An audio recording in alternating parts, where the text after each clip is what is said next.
A saga de Asgard em Cavaleiros do Zodíaco tem um lugar especial no coração de todo fã. É uma história que, basicamente, surge das cinzas de uma batalha épica para jogar nossos heróis num conflito congelante e totalmente inesperado. A paz mal durou um suspiro e, de repente, uma nova guerra bate à porta.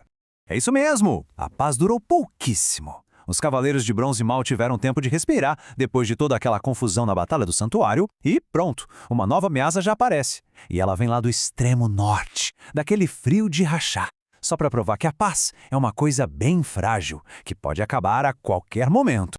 Então, o palco agora muda completamente. A gente sai da Grécia e vai parar em Asgard, a terra mística dos deuses nórdicos. E o centro de todo esse novo problema é a sacerdotisa de lá, a Hilda de Polaris. Pensa só, o trabalho dela como representante de Odin na Terra sempre foi manter a paz. Mas agora, do nada, de uma forma que choca todo mundo, ela simplesmente declara guerra a Atena. Mas peraí, por que essa mudança tão repentina? A resposta está num artefato, o Anel de Nibelungo. A Hilda, na verdade, não está agindo por conta própria. Ela foi corrompida. A mente e a alma dela estão presas por uma maldição terrível que a transforma numa marionete num jogo muito, mas muito maior. E as consequências disso são gigantescas, catastróficas mesmo.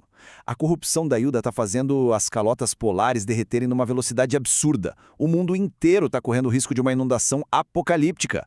Então, é uma corrida desesperada contra o relógio para salvar todo mundo. Ok, para impedir esse desastre todo, os cavaleiros precisam chegar na Hilda e quebrar a maldição. Só que tem um probleminha. No caminho deles estão os protetores mais casca-grossa de Asgard. E aqui estão eles, os 7 guerreiros deuses de Asgard. Para quebrar a maldição do anel, o único jeito a juntar é 7 safiras de Odin. E claro, cada um desses poderosos guerreiros guarda uma delas. Ou seja, cada luta é um passo obrigatório para salvar o planeta. E olha, não dá para subestimar esses caras, viu? O poder desses novos inimigos é simplesmente colossal. Dizem que é equivalente ao dos lendários Cavaleiros de Ouro. Mas o que faz deles adversários tão marcantes não é só a força bruta. São as histórias de vida deles que são super trágicas, emocionantes. Isso dá uma profundidade para cada confronto que é sensacional. Beleza, com o cenário todo montado, agora a gente mergulha no coração da saga, as batalhas. E cada uma delas é muito mais que um teste de força, sabe? É um teste de coragem, de determinação e, muitas vezes, de um sacrifício heróico de arrepiar. O sacrifício vira um tema muito forte aqui. Pega a luta do Shiryu contra o Fenrir, por exemplo. Uma batalha contra a natureza selvagem dele e da sua matilha de lobos. O Shiryu é levado ao limite máximo e acaba tendo que fazer algo desesperado e infelizmente bem familiar para ele. Sacrificar a própria visão de novo para conseguir a vitória. Agora, a luta do Ryoga contra o Hagen, essa é uma das mais dramáticas de toda a saga. É um negócio pessoal, sabe? Eles têm um passado juntos, uma amizade, e agora as lealdades deles se chocam de uma forma que é literalmente um confronto de gelo contra fogo. E claro, como já é de praxe, né? Quando toda a esperança para o Shun parece perdida, a Fênix ressurge das cinzas. E que sempre chega na hora H. Ele volta de forma espetacular para salvar o irmão daquela música poderosa e super triste do Mimi que já estava quase acabando com o Shun. Ufa! 6 guerreiros deuses já foram, cada um derrotado com um sacrifício enorme. Mas o desafio final ainda está por vir. O guardião mais poderoso de todos aparece como a última linha de defesa da Hilda.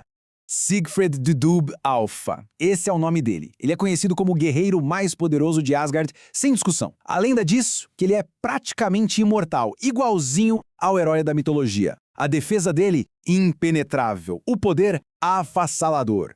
E aí, fica a pergunta, né? Como é que se derrota um guerreiro que parece imortal? As chances são mínimas. E aquela esperança toda que trouxe os cavaleiros até aqui começa a ir por água abaixo. Mas é bem no meio dessa batalha final que uma informação crucial vem à tona. Uma verdade chocante sobre quem está de fato por trás de todo esse conflito. E isso muda completamente o jogo.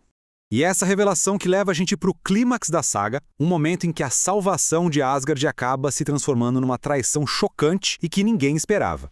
Com as 7 safiras de Odin finalmente juntas, a vontade do próprio Odin se manifesta. E é aí que o Seiya consegue invocar a lendária armadura de Odin. E com a poderosa espada Balmung em mãos, ele finalmente tem o poder necessário para quebrar a maldição e libertar a Hilda. Com o último golpe, o feitiço do Anel de Nibelungo é quebrado. A Hilda está livre, o derretimento do gelo para, o mundo está a salvo. Ufa! Por um instante a vitória é comemorada e a paz parece que finalmente voltou. Mas só por um instante. Porque a paz dura pouquíssimo. No exato momento da vitória, um redemoinho gigante surge do mar do nada e uma onda colossal simplesmente sequestra Atena bem na frente de todo mundo. Descobrimos então que a guerra em Asgard não era o evento principal, foi tudo uma distração. Isso levanta a pergunta mais importante de todas. Se a Hilda e os nobres guerreiros deuses eram só peças num tabuleiro de xadrez, quem era o grande mestre por trás de tudo, manipulando as cordas o tempo todo, escondido nas sombras? E a resposta é Poseidon, o imperador dos mares. Ele foi o verdadeiro mentor por trás de toda a guerra em Asgard. Ele armou tudo isso só para enfraquecer os cavaleiros de Atena e preparar o terreno para sua própria saga.